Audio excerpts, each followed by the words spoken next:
You wake up. It's dark.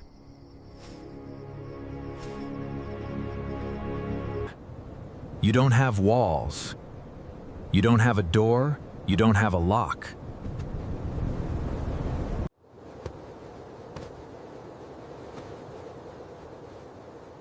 You don't even have shoes. And somewhere, about 40 meters away, something with 6-inch claws is deciding whether you look like dinner. Welcome to the life of every human who lived before about 10,000 years ago. Welcome to a world where you were not at the top of the food chain. You were just on the menu. Somewhere between antelope and, honestly, why not? And yet, here we are, 8 billion strong.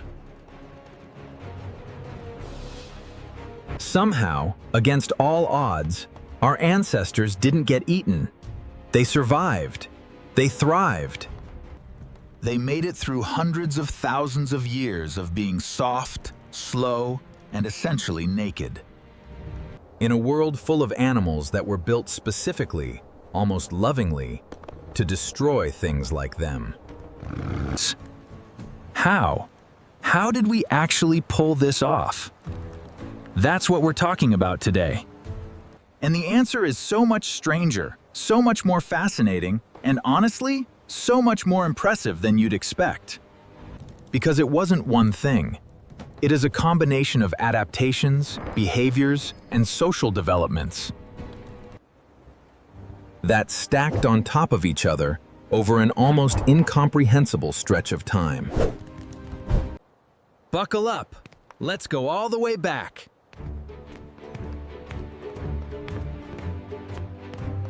First, let's be honest about something. Let's actually establish how bad the situation was. Because sometimes we talk about ancient humans, and we imagine these tough, rugged, muscular dudes with spears, casually wrestling lions for fun. That's not the reality.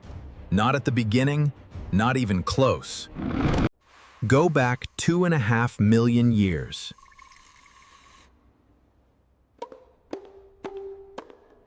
Go back 2.5 million years.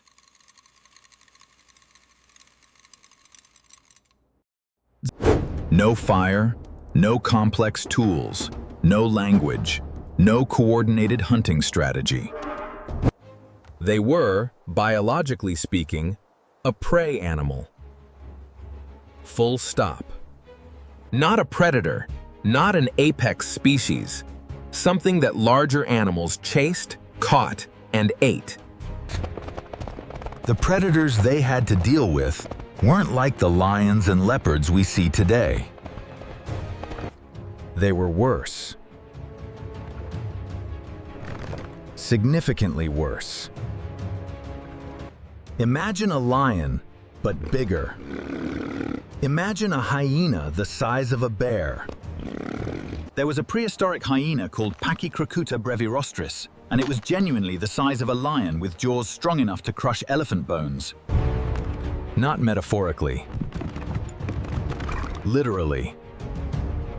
Elephant bones. It could bite through the femur of a full-grown elephant like it was a breadstick. There were multiple species of saber-toothed cats, the most famous being Smilodon, with canine teeth up to 28 centimeters long. There were giant crocodiles that made modern Nile crocs look like pets. There were cave bears that stood 12 feet tall when upright and weighed up to 1,000 kilograms. There was a prehistoric shark, Megalodon, still lurking in warmer waters during parts of the Pleistocene. There was even a bird, an actual bird, called the Haast's eagle in New Zealand, which hunted prey roughly the size of a human, and had talons comparable in size to a modern tiger's claws. These weren't cartoon monsters. These were real, functional, highly evolved killing machines. And our ancestors were living right alongside them. In open landscapes, often near water sources, which, fun fact, is exactly where every predator also congregates. Because every predator figured out the same thing. Prey needs water, so if you wait near the water hole, the food comes to you. Early humans were essentially doing the prehistoric equivalent of walking straight into a trap every single day. Surprise, huh? So how on earth did they not go extinct in the first 100,000 years? The answer starts with something that sounds almost too simple to be the answer. They stayed together.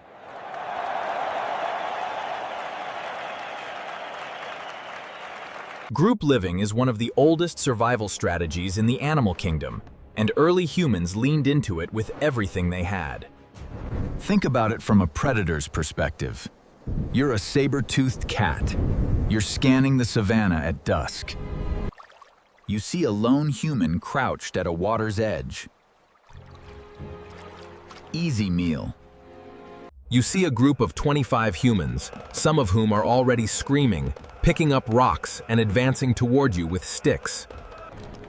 Suddenly you start thinking, maybe the wild beast over the ridge looks more interesting. This is called the dilution effect, and it's mathematically real. When you're in a group, the statistical chance of you specifically being the one that gets grabbed drops dramatically. You're not faster than the predator. You're not stronger. But you don't need to be either of those things. You just need to not be the unlucky one out of 25. The odds shift in your favor simply by existing in proximity to other humans. But it's more than just math. Groups enabled active defense. There's strong evidence, supported by observations of our closest living relatives, chimpanzees, that early human groups actively mobbed predators. Not one-on-one combat, which would have been suicidal, but a coordinated group response.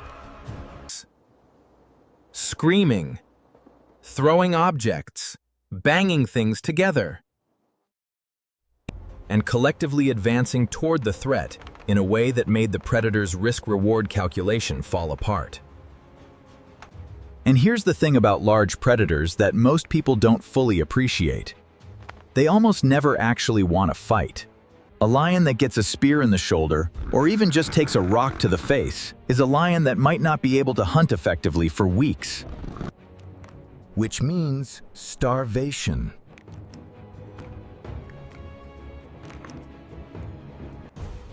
Predators at the top of the food chain generally have very thin margins for injury.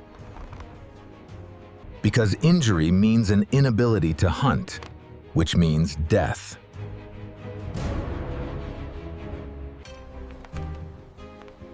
So most large carnivores are deeply, structurally risk-averse. Anything that significantly increases their risk, coordinated noise, group resistance, projectiles from multiple directions, is usually... Our ancestors figured this out. We did it! Not through a board meeting, not through conscious strategic planning, at least not at first, but through the relentless filter of survival.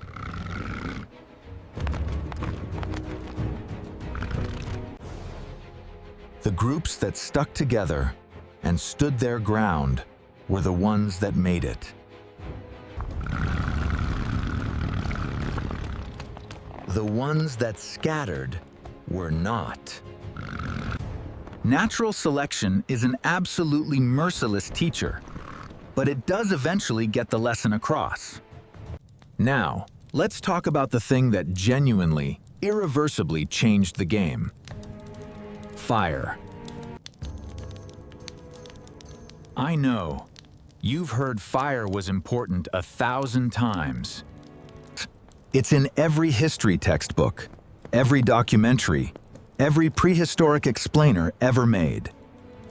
But I want you to truly appreciate just how catastrophically, fundamentally transformative fire was for human survival.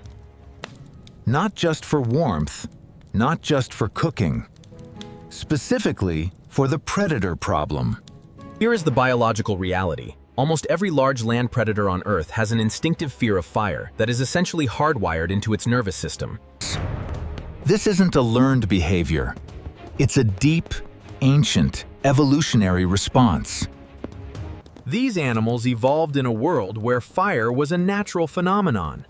Lightning strikes, volcanic activity that they had no control over, no way to fight, and no way to predict. Fire was pure, uncontrollable threat. Our ancestors figured out gradually that if they could keep a fire burning, they had something that no claw, no fang, no wall of rock could fully replicate. A boundary that almost nothing was willing to cross.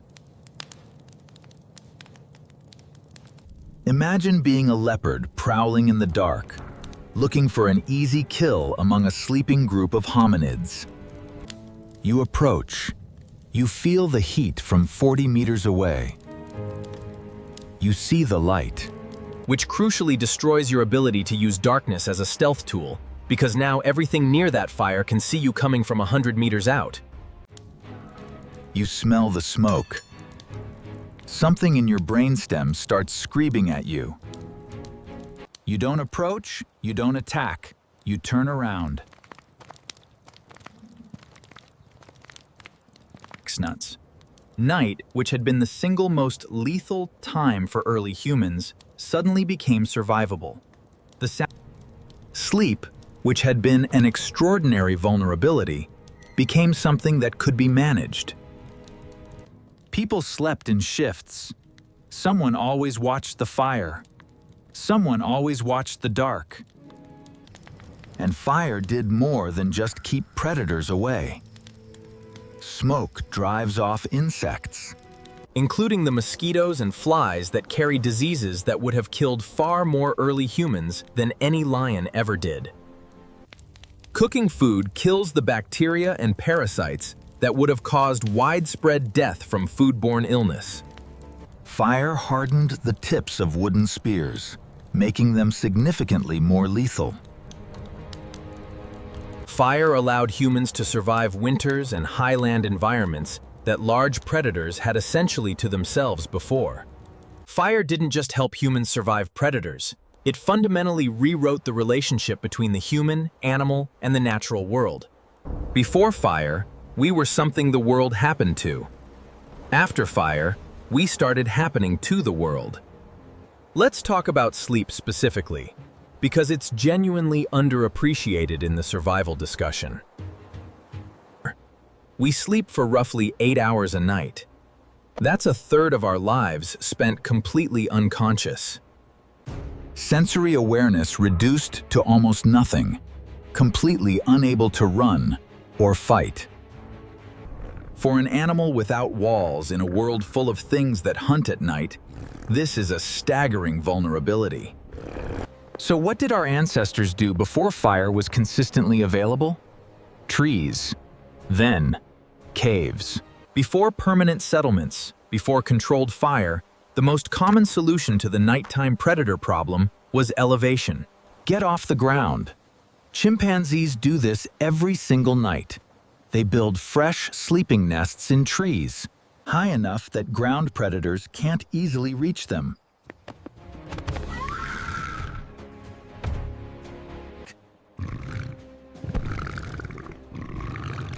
Our ancestors almost certainly did the same.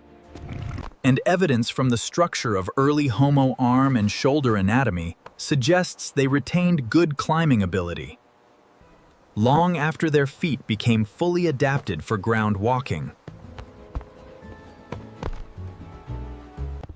Evolution doesn't maintain metabolically expensive traits unless those traits are still being used.